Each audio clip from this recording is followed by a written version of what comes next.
الرحيم المالك القدوس السلام المؤمن المهيمن العزيز الجبار المتكبر الخالق.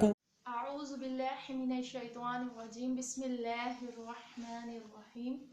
اللهم صل على محمد وعلى آله وصحبه وبارك وسلم. السلام علیکم ورحمۃ اللہ وبرکاتہ. کیسے ہیں آپ لوگ؟ سب ٹھیک ہیں؟ آج رجب کا مہینہ، اتنا مبارک مہینہ، اور آگے بھی حرمت والے مہینے آ رہے ہیں، تو میں نے سوچا کیوں نہ آگے مہینے جیسے جیسے آتے رہیں گے، اور رجب میں کنڈوں کا سلسلہ شروع ہونے والا ہے. کچھ جگہ تو شروع بھی ہو چکا ہے، کچھ نے کر بھی لیا ہے. تو منت کس طرح مانگنی چاہیے، کہ کنڈوں کی منت جائز ہے یا ناجائز ہے، یا دوسری اور بھی منتیں جائز ہیں یا ناجائز ہیں. کیونکہ قرآن میں اللہ پاک نے قرآن شروع ہوتے ہی سورہ بقرہ کی الف لام میم آیات سورت میں اللہ پاک نے ارشاد فرما دیا کہ قرآن شک کی کوئی گنجائش نہیں، شک کی کوئی کتاب نہیں، اس میں کوئی شک نہیں کیا جا سکتا. اس میں جو کچھ بھی لکھا ہے وہ حق اور برحق سچ ہے، اور ہمیں تسلیم بھی کرنا ہے ہر مسلمان مومن کو. تو قرآن میں بھی اللہ پاک نے سورہ احزاب میں، سورہ بقرہ میں، اور بھی دیگر صورتوں میں اللہ پاک نے منتوں کا ذکر کیا ہے. اور منت مانگنا ناجائز نہیں ہے، منت مانگنا جائز ہے. لیکن کون سی منت مانگنا جائز ہے؟ اور آج کل تو یہ ہو چکا ہے کہ منتیں ہماری عورتیں بھی، مرد حضرات، بچے بھی منت مانگ رہے نظر آتے ہیں. تو ہم نے اپنے بچوں کو بتانا ہے کہ بیٹا اگر آپ منت مانگ رہے ہیں نا، تو کس طرح مانگنی ہے ہم نے منت، کہ وہ منت بھی پوری ہو جائے، اللہ کے ہاں قبول ہو جائے، ہمارا کام بھی بن جائے، اس کا ثواب بھی مل جائے. لیکن اگر غلط مانگی تو وہ اللہ کے ہاں نزدیک وہ گناہ بھی ہو سکتا ہے.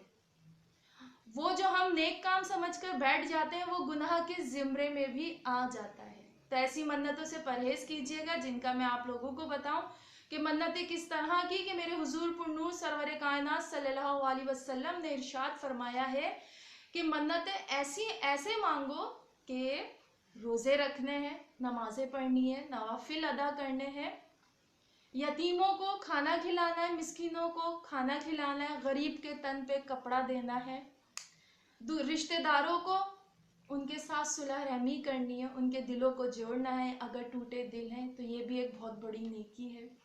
اس طرح کی ہم نے منت مانگنی ہے.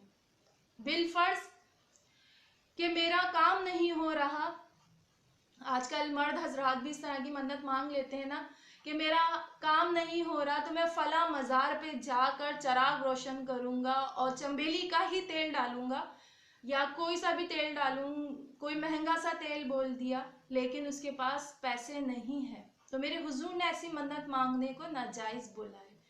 کہ ایسی منت نہ مانگے کہ جس کے اندر آپ کی محنت زیادہ، مشقت، آپ کا پیسہ بھی بہت لگ رہا ہے، اور آپ کو یہ فیل ہو رہا ہے کہ میں یہ نہیں کر پا رہا. تو ایسی منت مانگے کہ جو آپ پوری کر سکتے ہیں، کہ آپ کا پیسے کا ضیاع بھی نہیں ہوا. کہ حضور پرنور سرور کائنات خطبہ ارشاد فرما رہے ہوتے ہیں، مسجد نبوی میں ایک شخص کھڑا نظر آیا، تو آپ صلی اللہ علیہ وسلم نے ایک صحابی سے کہا، دریافت فرمایا اس کا ماجرا کیا ہے، میں خطبہ دے رہا ہوں اور یہ شخص کھڑا کیوں نظر آ رہا ہے. اس شخص کے پاس گئے اور پوچھا کہ اے شخص کیا ہوا؟ تو پوچھا کہ میں بنی اسرائیل سے ہوں. عرض کی کہ یہ ابو اسرائیل ہے، اور اس نے منت مانگی ہے کہ میں کھڑا بھی رہوں گا، بیٹھوں گا بھی نہیں، اور روزے دار ہوں، میں روزہ بھی رکھا ہے.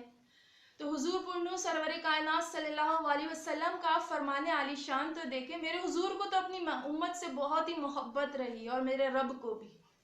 میرے حضور نے کہا اس شخص کو بولو بیٹھ جاؤ، سایہ بھی اختیار کرو، اور روزہ اپنا پورا کرو.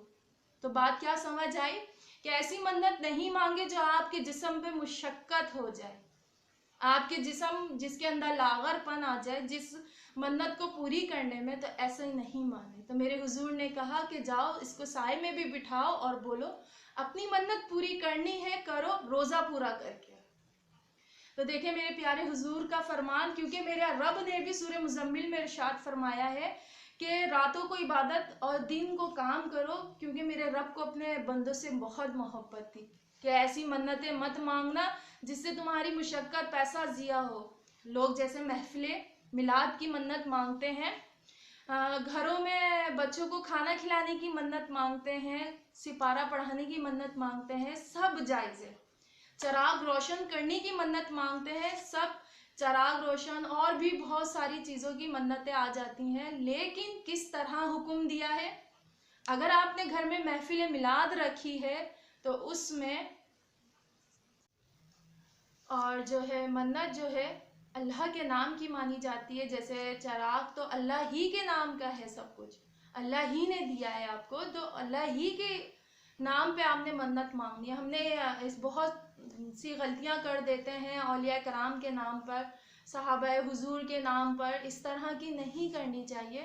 منت میرے رب کی ہے، اور اللہ نے قرآن میں بھی ارشاد فرمایا، اور جو تم مال خرچ کرتے ہو اور جو تم منت مانگتے ہو میں اس سے باخبر ہوں، مجھے خوب پتہ ہے تم نے کیا منت مانگی۔ تو اس لیے منتیں مانگنے میں کوئی غلطی نہیں کرے۔ اور میرے رب کا فرمان عالی شان قرآن میں بھی ہے اور حدیث قدسیوں میں بھی آتا ہے، تو ان کا فرمان میرے حضور نے آگے کس طرح بڑھایا ہے، وہ اس طرح کہ حضور پرنور سرور کائنات صلی اللہ علیہ وسلم نے فرمایا ہے کہ ایک شخص نے منت مانگی اپنے دل کے اندر اور کچھ کہا بھی نہیں، اور کہہ دیا کہ میرا یہ مسئلہ حل ہو جائے، یا میری ماں بیمار ہے اور وہ صحتیاب ہو جائے، یا میرا باپ بیمار ہے اور وہ صحتیاب ہو جائے، دل میں بس یہ کہہ کے رک گیا اور اس کی ماں صحتیاب ہو گئی اور باپ صحتیاب ہو گیا، تو اس کے اوپر لازم ہے کہ اس نے نہ نفل مانگے اور نہ نمازیں مانگی، نہ روزے مانگے، کچھ بھی نہیں بولا، صرف ارادہ کیا تھا۔ تو اس پہ میرے حضور کا ارشاد گرامی ہے کہ وہ شخص وہی کفارہ ادا کرے گا جو قسم کا ہے، کہ یتیموں کو کھانا کھلائے گا، یا غلام آزاد کرے گا، یا غریبوں کی مدد کرے گا۔ تو اس لیے ہم جب منت مانگے تو ان چھوٹی چھوٹی چیزوں کو ضرور یاد رکھیں، کہ اس طرح کی منتیں نہ مانگیں کہ ہم نے پورے دن بھوکے رہنا ہے، میں نے فلاں کے گھر نہیں جانا ہے، یا ہرا ہی کپڑا پہننا ہے پورے سال، کالے کپڑے نہیں پہننے ہیں، یا کالا کپڑا پورے سال پہن کے رکھنا ہے، یہ پھل نہیں کھانا، یہ فروٹ کے یہ حصے نہیں کھانے۔ اس طرح کی منتیں ہمارے اسلام میں بالکل نہیں ہے۔ نہ چادریں چڑھانی ہے ہم نے مزارات پہ جا کے، ہمارے ایسی منت مانگے جو ہمیں شریعت بھی حکم دیتی ہے، یہ شریعت کے خلاف چلی جاتی ہیں یہ سب باتیں۔ دراصل جب ہم انڈیا سے آئے تھے، ہمارے دادا پردادا تجارت ہجرت کر تو یہ ٹرینڈ وہاں سے چلا آ رہا ہے، تو اس لیے ہم نے اپنے دادا پردادوں کو نہیں بلکہ قرآن کو فالو کرنا ہے جو ہمیں قرآن میں بتایا ہے۔ بی بی مریم نے بھی کھجوروں کی منت مانگی، تو ہم عورتیں بھی اسی طرح کی کھجوریں مانگے، اسی طرح کا کہ میری ماں یا میرا کام یا میرا اللہ پاک کے حکم سے میری بیماری ختم ہو جائے، میں صحتیاب ہو جاؤں، تو معصوم بچوں کو گھر میں بلا کے کھانا کھلاؤں گی۔ اس طرح کی ہمیں منتیں مانگنی چاہیے۔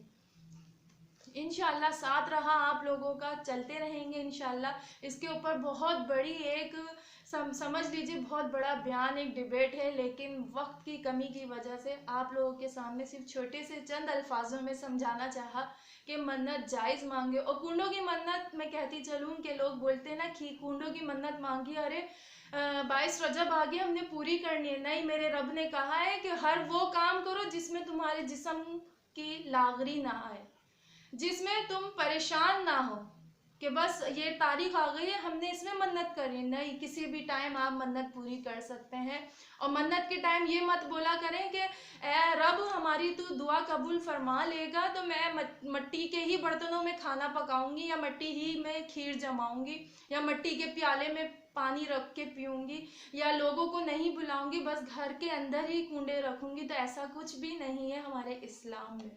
ہمارا اسلام بہت بڑا ہے، براڈ ہے، بہت آسانیاں ہمارے اسلام میں رکھی ہیں، صرف ہم لوگوں نے اپنے دین کو ایک چھوٹی سی جگہ میں محدود کر دیا ہے، جیسا کہ ایسا کہ ہے نہیں۔ تو اس لیے ایسا کچھ بھی نہیں ہے. منت مانگتے ہوئے یہ کہا کریں اے رب تو میری یہ مراد پوری کر لے, میں سب کو کھلاؤں گی میری جو توفیق ہوگی. اللہ کے نام پہ منت مانگے, اللہ ہی کے نام پہ سب کچھ کیا کریں, اللہ ہی کے نام پہ سب کھلایا کریں. تو میری یہ ویڈیو کا یہی مقصد ہے کہ چھوٹی چھوٹی چیزوں سے ہم نے پرہیزگاری اختیار کرنی ہے. انشاءاللہ آگے چلتے رہیں گے تو بہت کچھ سیکھیں گے اور سیکھتے رہیں گے. اللہ نگہبان.